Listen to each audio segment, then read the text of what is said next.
amazing. They had the vision to bring MonsoonCon to Tucson, where it should be. I don't know why it was ever in Phoenix. No offense to the Phoenicians, but we get way more and way better storms than you do. Sorry.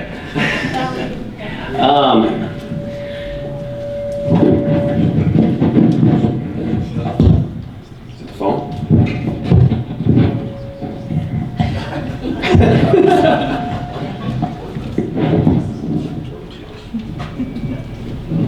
All right, we'll figure this out. All right, I'd also like to thank the Arizona Desert Museum for having this here today. What a great location to have this. Next year we'll need a much bigger room, obviously. But the last year in MonsoonCon up in Phoenix, they had a total of 85 visitors or attendees.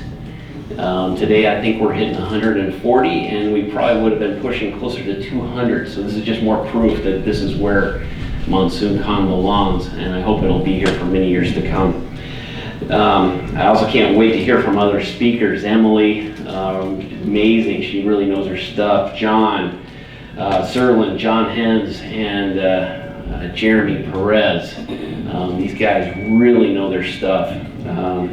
Getting a little bit of feedback on that, aren't they? Let's do the handhelds. Sorry about that, guys. Give it just a second. Please stand by. Hello. Hey, that's a whole lot better. Oh, yeah. All right. So, guys, my story began back in Hawaii. I never picked up a camera. My wife, who's sitting right over here, along with my sons, was always the photographer in the family. One day, I stole her camera. And I got really lucky that day because I got a pretty decent shot out of a little point and shoot piece of junk camera. And ever since then, I've kind of gotten lucky with my photography. Moving on, sorry, trying to balance here with all this. The next, let's see, there we go. This is just a day later. This is the Nepali coastline. Again, I had no idea what I was even doing. And I got this shot of the Nepali coastline again with a little point and shoot camera. Now what you don't see, and what I don't post, and what none of us like to post, is all the garbage shots that I took in between. Because there were a lot of them. So I got those two shots out of that trip, and I had about 300 shots that I threw into the recycle bin. So that's kind of the start in photography, and I realized real quickly that it required a little bit of luck, but the more skill that I would develop over time, the better my luck would improve. So moving on, my wife, she got kind of tired of me stealing her camera all the time. She eventually bought me a DSLR.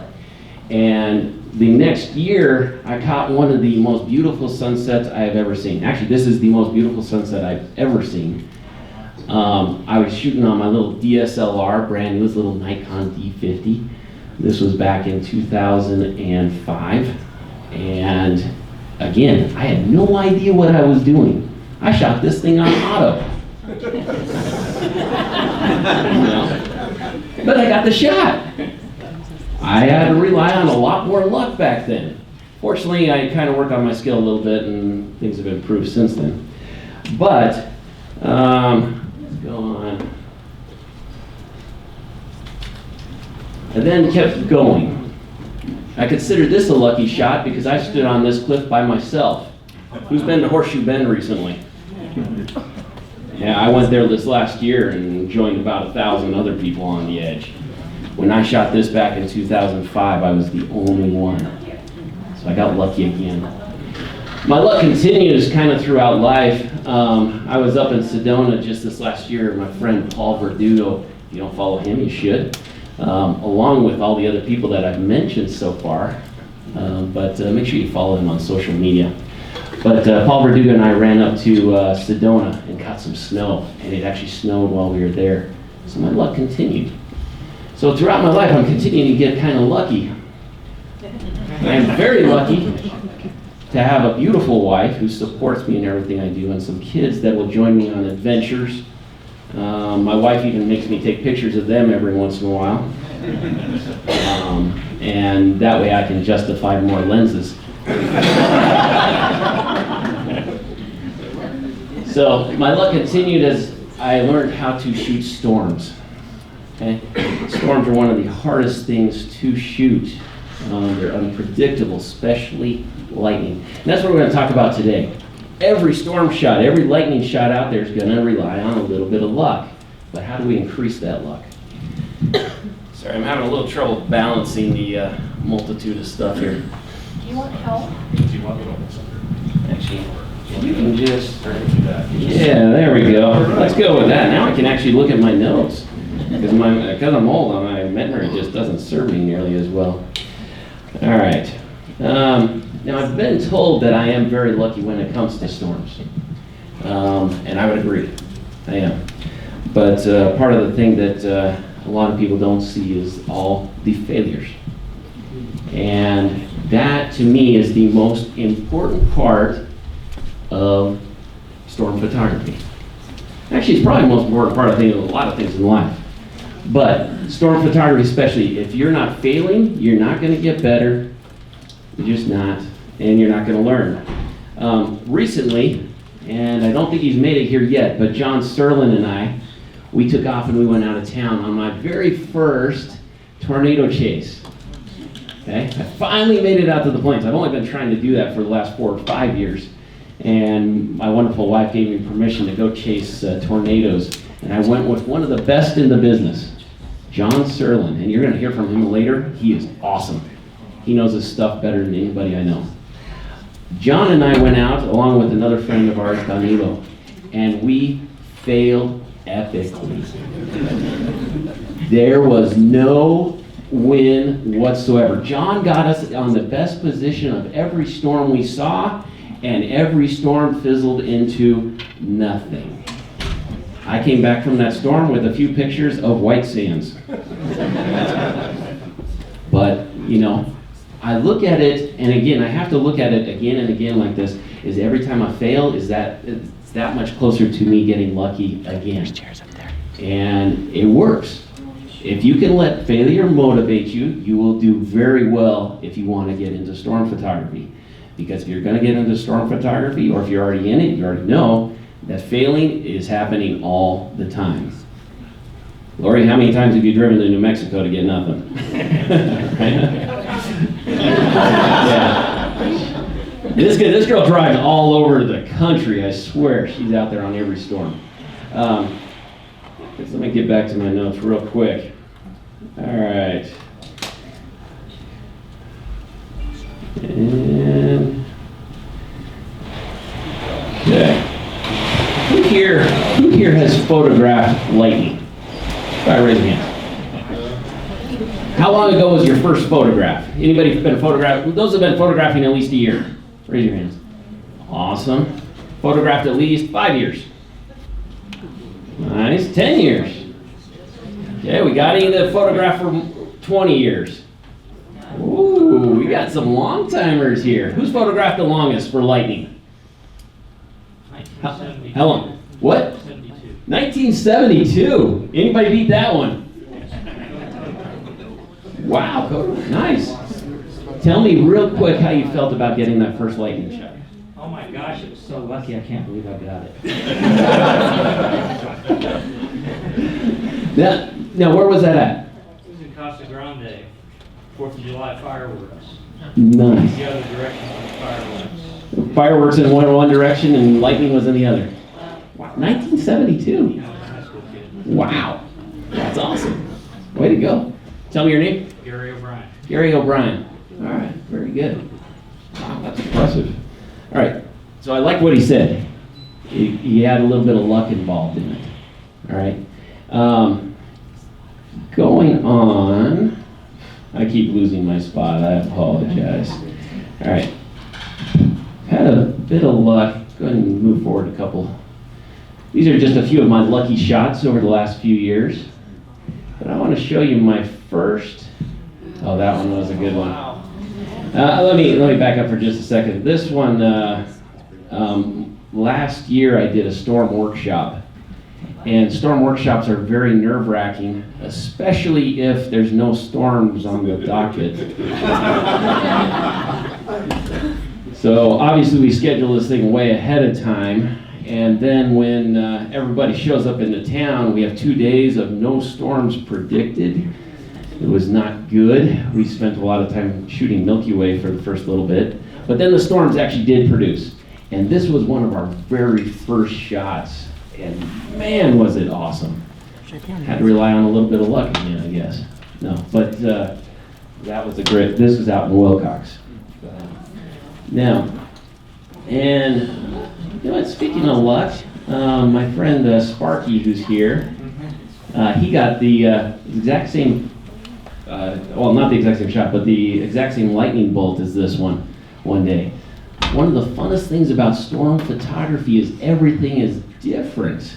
Rarely, if ever, does someone else get the exact same shot as you, because it lasts so, so quickly and it just goes away.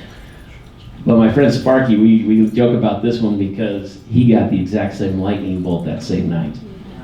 Yeah, that's one of the funnest things about storm photography is when you find someone else that got the same bolt as you. It's kind of like really cool. Well, everything else you shoot with photography, if someone else gets the exact same thing, it's kind of like, But with storm photography, it's really awesome. So go ahead. This was with my friend Flano. This was down in, I must have been high on something. Because I'm down in Sonora by myself, and this van pulls up about 100 yards away. And it's this old white van that, I don't know, looks like could be used to abduct people. Anyway, I see this old guy with his long beard, kind of scary looking, looks like a Grateful Dead guy. But he's taking pictures, I could tell that. And I walked up to him and started talking to him. And turned out being one of the nicest guys I've ever met. And we hung out that night. We must have hung out there for an hour and a half. It was the very first time I met him. Guys, this is another thing about storm chasing. I've met some of my best friends doing this.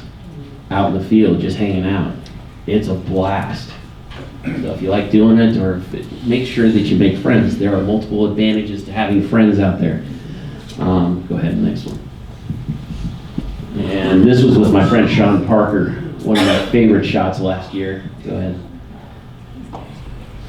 And this is with my friend David Swindler. Guys, you notice how I keep saying a friend? Go ahead. Now this one I was by myself, which was a little bit nuts because I had lightning landing all around me. This is one of the times, now I'm going to talk about safety a little bit later again, but I was actually inside my vehicle. I set up my camera outside the window and I just kind of stepped inside. So this was in Mesa. Go ahead. This, and I've never shared this one before. This was my, and it's not that good. This was my very first lightning shot. That's terrible. I was, and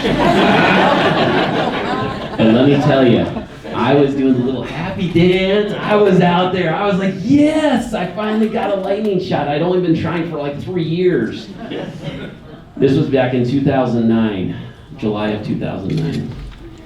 And I've been shooting lightning ever since. The second that I caught this, I was like, oh, that's it. I fell in love immediately. It's kind of like the first time I saw my wife. Aww.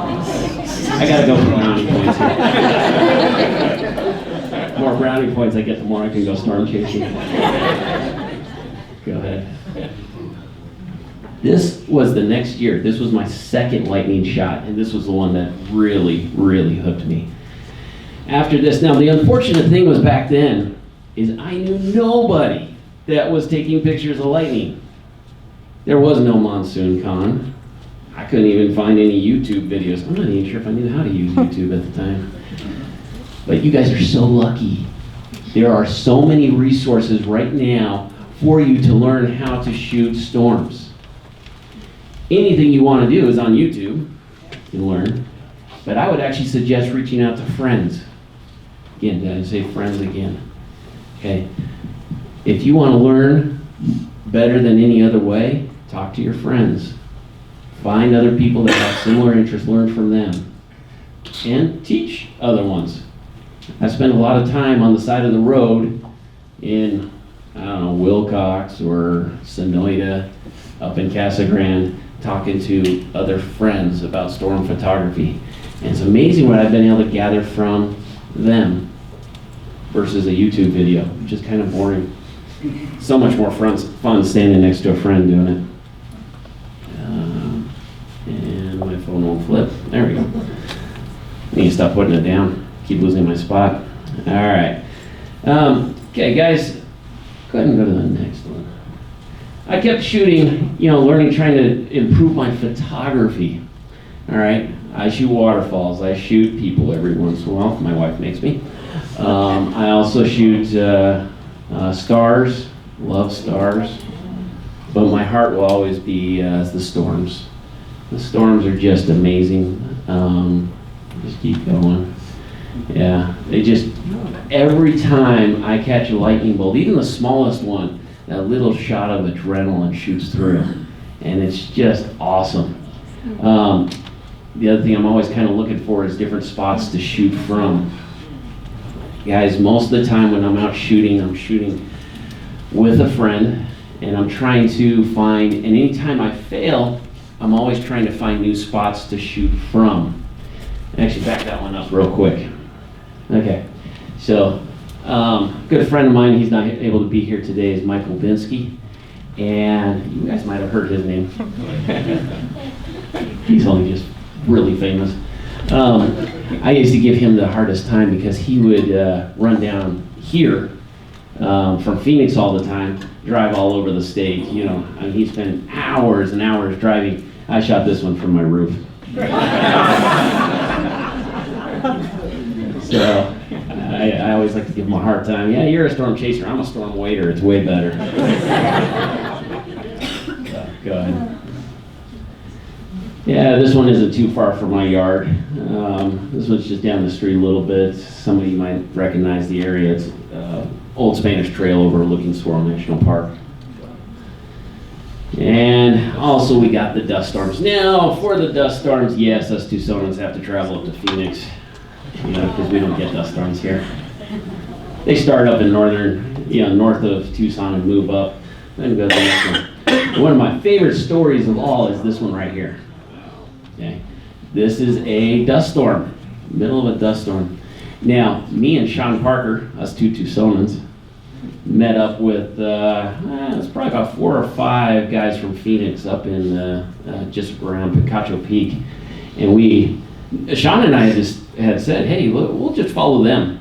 They know what they're doing, especially with these dust storms. We actually ended up splitting off and going our separate direction up near Florence. And we chased this dust storm all the way over to, what is the name of that town? Not far off the freeway, a little bit north of Casa Grande, starts with them. Maricopa, thank you. Okay, so we followed this dust storm all the way over to Maricopa, and as we were crossing a bridge over a wash, about 80 to 100 wild horses are coming down the side. One of the most beautiful scenes I've ever seen, because it was right about sunset time, the dust was hitting the horses, the wind was blowing through the horses' manes, and it was just awesome. And this is my favorite dust storm. This was July 9th, and I was actually chasing with a bunch of people on this one.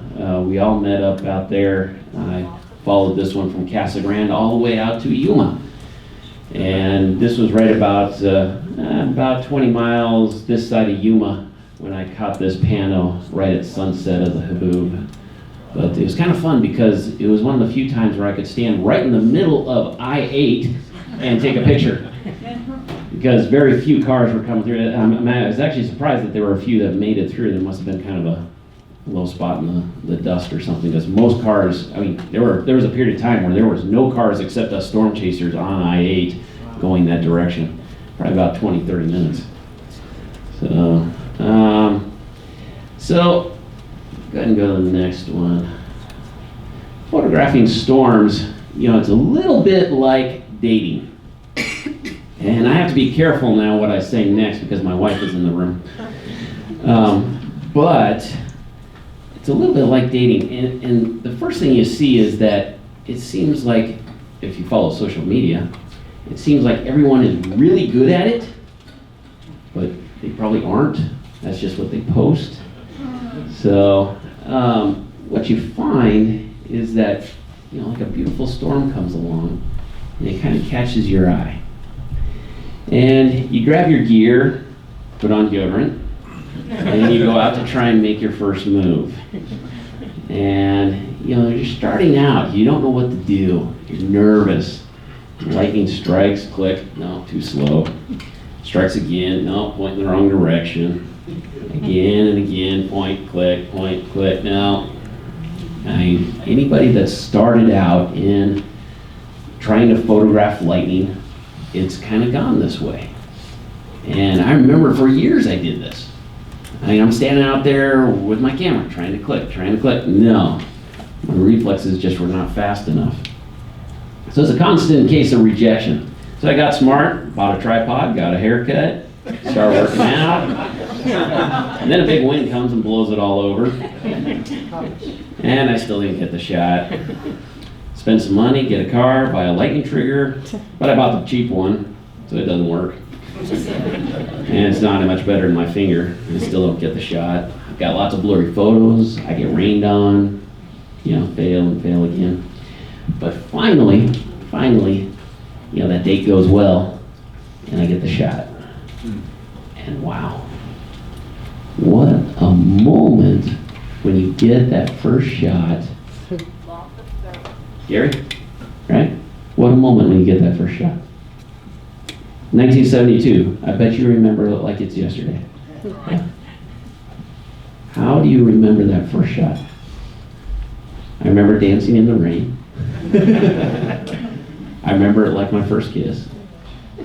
It's kind of like one of those things that just kind of hits you, especially if you find a passion for it. It's a beautiful, beautiful thing. Before you know it, you're spending lots of money on new gear. You're buying the ultimate lightning trigger for spending more money on tripods, and you're driving all over the state. And you're in trouble because the addiction has just begun. And if you live in Phoenix, you're driving really all over the state. So you spend lots of money, and then it really does hit you that it is a lot like dating. And before you know it, you can't get enough. You start following Mike Luthel's blog, download RadarScope, follow National Weather Service on Facebook, and set them to see first in your news feed, and soon the HRR model browser becomes your homepage. Yep, you're addicted. And even through all the rejection and failure, you keep pushing through, trying to get that one lucky shot. Move forward a little bit. And you keep getting more shots, which pushes the addiction. And more.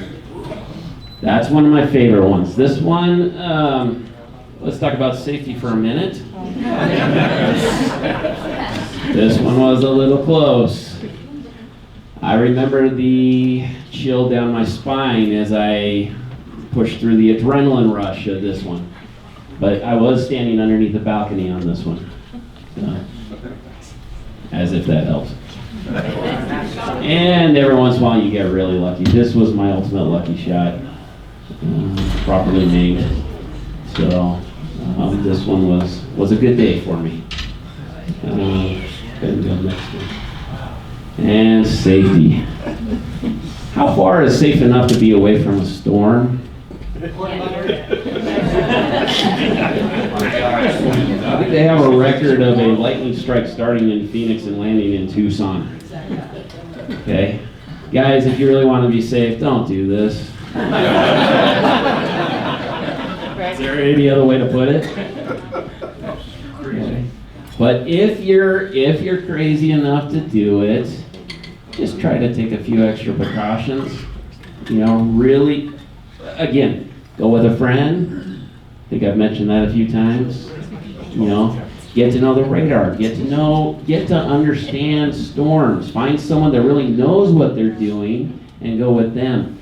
You know, on this last trip with John Serlin, you know, one of the safety things that we don't really have to worry about here is the major hail that they get out on the plains.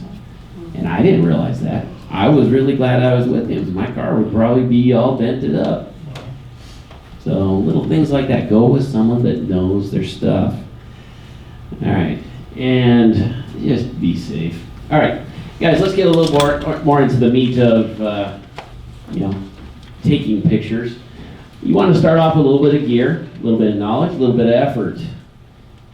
That's all it starts with. That's all you need. All right, you need a camera with some manual capabilities and a tripod. You need something expensive? No. One of the cameras that I've taken a lot of these pictures with is a little D5000 that I bought way back when. It's probably worth about 50 bucks these days. Has a little kit lens on it. You can take some amazing pictures with these little cameras. You don't need a whole lot. You will want to use radar scope. If you want to get into storm chasing, you haven't downloaded radar scope, you're already behind the curve. Get radar scope. It's by far the best app out there for chasing. Find some friends. Get back to the friends. And get out there. There's the number one key, isn't it? How hard is it to get out of bed or turn off Law and Order and go chase? My wife loves it when I come home after a long day of work and I say, hey, there's a storm, and she just put dinner on. Done that a few times. But, you know, she kind of puts up with me. And, you know, hopefully. Still. All right, go to the next one. As you get better, you know, get a nicer DSLR camera, a stable tripod. You buy a lightning trigger. Now, the best lightning trigger out there is probably the Lightning Trigger. That's the actual brand name. Number 4, a little more expensive, but probably worth it. I've tried many of the other lightning triggers. They're not near as good. Some of them are okay, but get a lightning trigger, especially for all the daytime stuff. Get a better understanding of radar scope. Follow the National Weather Service. Scouting. Scouting is one of the most important things you can do when you have a day of failure. This is what I do every time I go out and I have one of those days where everything goes, where it just does not work. I don't get the shot. I start scouting. I'm always looking for spots to shoot from. Now everyone knows the one on Marsh Station and I-10. Come join us sometime. There'll probably be 20 or 30 of us standing there taking pictures. But there's a whole lot of other places in Tucson that are perfect. Why is scouting so important? Anybody tell me? What? Foreground. Look around. Foreground. Foreground. There we go. That's the key. All right. I love a good foreground with a nice telephone pole and wires in my way. Don't you? Actually, telephone pole can be pretty cool. I have a shot of one. But look at this foreground right here. That windmill. You think I just sat up there and the lightning hit that very first time? Or did I know where that windmill was right before I even was going for the storm? Mm-hmm. Get to know your area. Get to know your foreground. Scout it out. Because otherwise you're going to end up in the middle of a beautiful storm and you're going to be sitting behind a residential neighborhood or a house or some nice big bushes right in your way that are just mucking up the whole shot. Kind of defeats the whole purpose. So look for foreground. Go ahead and go to the next one. All right, and next level, multiple DSLR cameras. Okay, on average, I shoot for 2 to 4 cameras, along with a GoPro. The reason I do this, multiple focal lengths, different directions, it really helps. I set up 2 cameras. Now, the reason I say 2 to 4 is if it's windy, I'm shooting with 2. If it's not windy, then I'll pull out all 4. Might as well go for it. I maximize my luck potential. That's an official term. So, is so much better. So go shoot with your friends. The beautiful thing about this is, especially in these days, you can find friends just about anywhere. Look at this room. I hope you can connect with somebody in here. You know, we also have the Facebook Tucson Storm Chasers page. You know, they're always inviting people out. Go join them. Man, I wish that would have been a resource for me when I started. That would have been just awesome. I would have gotten better so much faster. I would have learned from so many other people. And the other nice thing about friends, going out with friends and shooting, is that not only do you learn with them, but they motivate you to get out there. I mean, I make a commitment to, Jeff Maltzman is in the back of the room. I've shot with him many times, mostly stars, but yeah.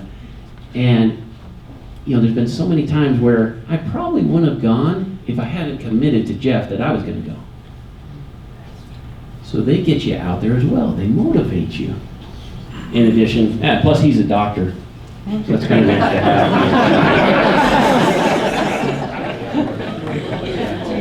Make a friend that's a doctor that's on photography trip. Yeah, they're good to have around. Sorry, Jeff. That's right. They were just saying back here, it's all right if you get something in your eye, I can probably help. But if you go down from a lightning strike, I don't remember any emergency medicine, Greg, so probably not a lot of help I'm going to be. Something like time of death. Let's not even joke about that.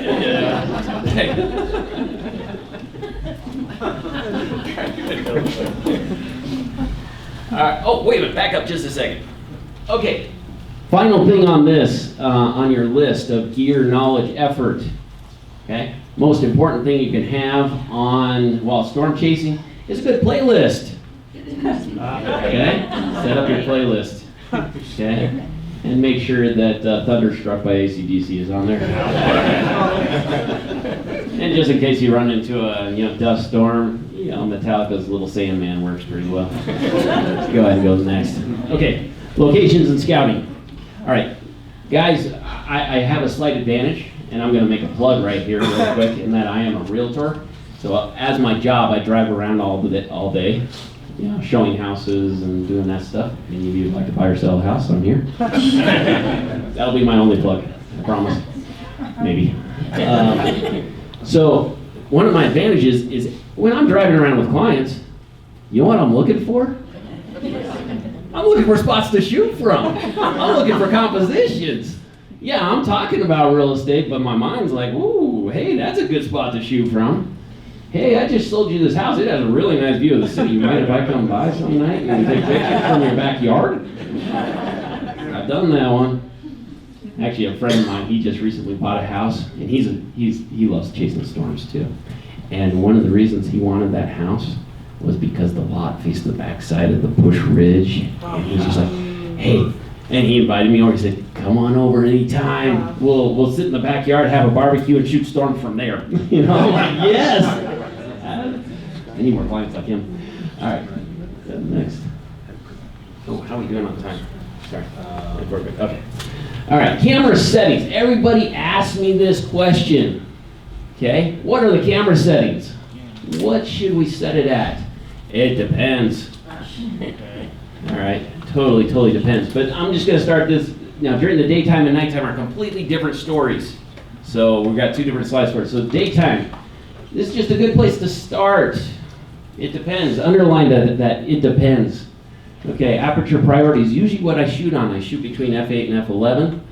And ISO 100, or if your camera goes lower, go lower. Go as low as you possibly can.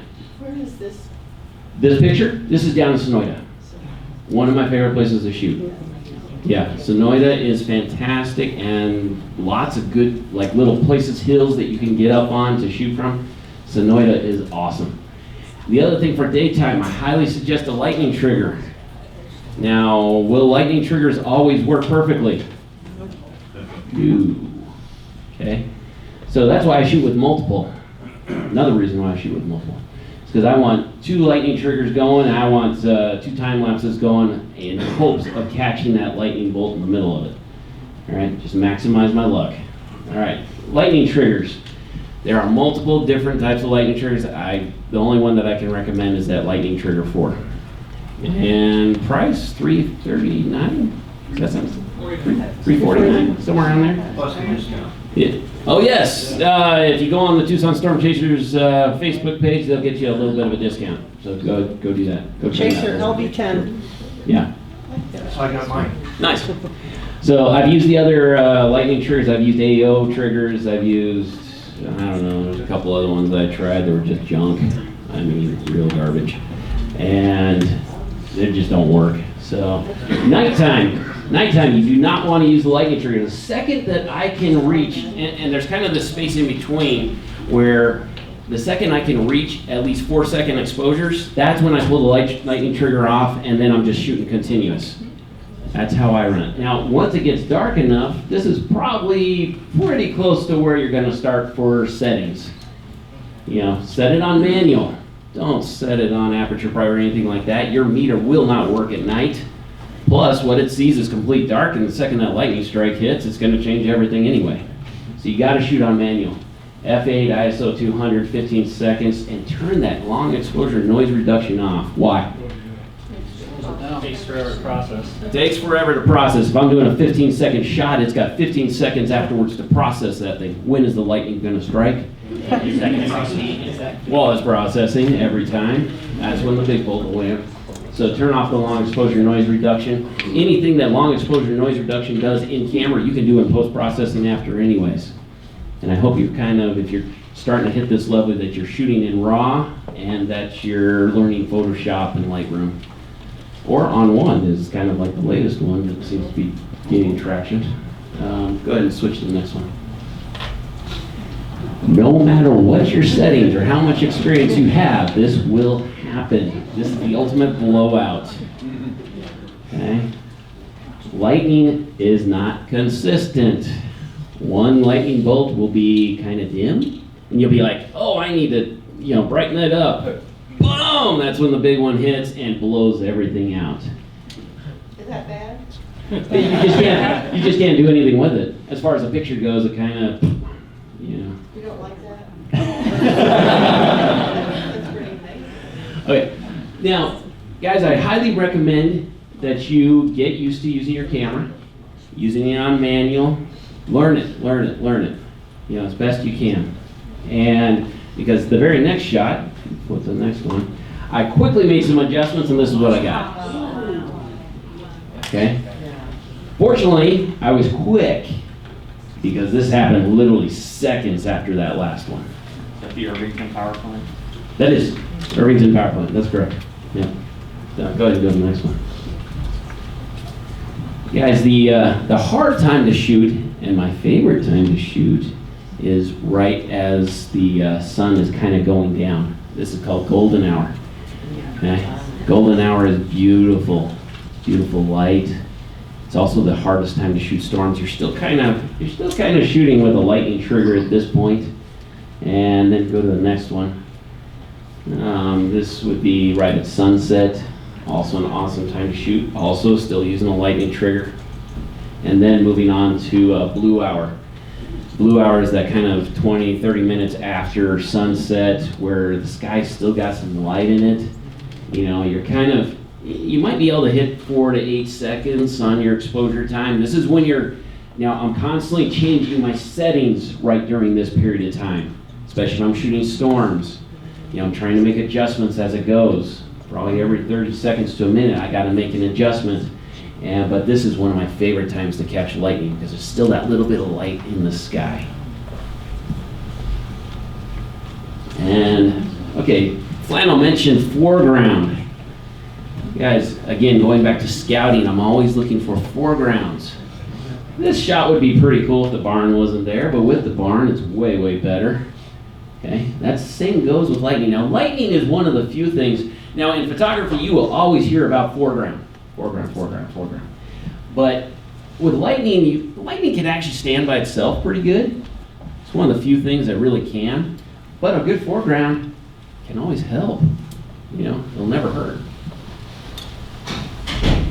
And there's my electric pole. Normally I try to avoid these, but this one worked as a perfect foreground for the lightning bolt. I like it a whole lot better with that, with that pole there. Of course, it's not one of the little stick wooden poles, which helps. Do the next one. Another foreground. I'm always looking for foregrounds. And I'm always looking for stuff to get out of my foreground, which is usually the harder part. Again, foreground on this, by itself is a really cool shot, but with that swirl right there, just kind of added to it, just kind of screams, hey, this is in Tucson. Okay. Now, I'm going to go back to getting lucky. So, this was about 4 years ago. My daughter, who is, since grown up and moved out, she joined me on this little trip. And we left the house about noon, and we drove to Benson and got nothing. We then drove to Wilcox and got nothing. We then ran around all over Wilcox, still got nothing, went back to Benson, pulled into Benson as the Wendy's sign was turning off, and so we ate at Safeway in Benson. We were then driving back and we noticed a storm popping up in Sonoita.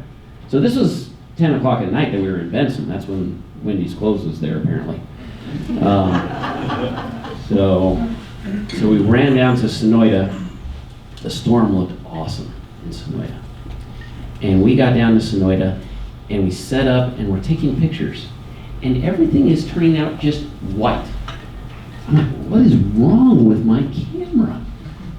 And my daughter's, she had one of my cameras as well, getting the exact same result. I'm like, what is going on? All of a sudden, and you couldn't see any of the lightning, you couldn't see detail, nothing, just white, every picture.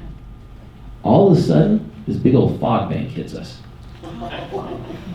That big old fog bank was like one big disbursement shield over the lightning. We couldn't get anything. It was the ultimate fail. We pulled in at 12:30 at night. She was exhausted. Actually, she had fallen asleep in the car on the way home. Unfortunately, I couldn't. I was still on the kind of a little bit of an adrenaline rush, so I got to sleep at about 1:15. And guess what? 2 o'clock hits. Boom! Big old noise outside. Flash a light in the bedroom. Guess who's awake? I'm like, yes, let's go. Kinda. I think I got half an hour of sleep that night. But I chased this storm. This was on the other side of Tucson. Unfortunately, my daughter did not want to join me for it. I kept her up all day. So, anyway, I chased this one. I ended up out at Silver Bell in the Tucson mountains, and I set up, and let's just kind of scroll through them. This started happening. Oh, keep going. And it was one after another. I got all 4 cameras set up, and they were I had different focal lengths. This thing was just pounding push ridge, and just kept going and going. Keep going. It gets better. And I was I was a little bit incoherent, but I was dancing as it just kept getting better and better. Yeah, just keep going. Yeah, there we go. I quit. Yeah. Yeah, keep going. Let's see. How does this go? Yeah. Well, I put too many of these in here. It just kept going and going. It was one of the most amazing nights. Yeah. Oh, it gets better. Yeah. There we go. Keep going. Show off. Every single one of these is a single shot. Look at that. Keep going. Very little editing. That was one of my favorites. But, and there's another favorite coming up. Yeah, see, those are 2 different focal lengths. And that's called reverse lightning. That's my best reverse lightning shot I've gotten. Reverse lightning happens when there's a man-made structure where the lightning goes up, or the light of the lightning goes up. And that finished off the night, or morning. This was about 4:30 in the morning, And guys, what I want to point out is to get lucky, you're gonna go through a lot. I have been very, very lucky in the shots that I've gotten, in the fun that I've had, the friends I've made in doing this. But to get lucky takes a lot. It takes a lot of effort. And you gotta power through all the failure. This is my favorite shot of all time. You'd all think it'd be like the lightning rainbow one, or one of the others. This is my favorite shot, and I didn't take it. My daughter, when she was 11, took this shot. This was one of those nights where I thought, yeah, I could probably just sit on the couch and watch TV. But I convinced my 11-year-old daughter, who's now 20, to go out with me. And she went with me. We got soaked. We got dumped on. I mean, just absolutely. We went out to this one little spot, and again, one of those places that I'd scouted out previously. We set up, and we got drenched. We had to throw all the gear back in the car real quick. It was one of those torrential downpours.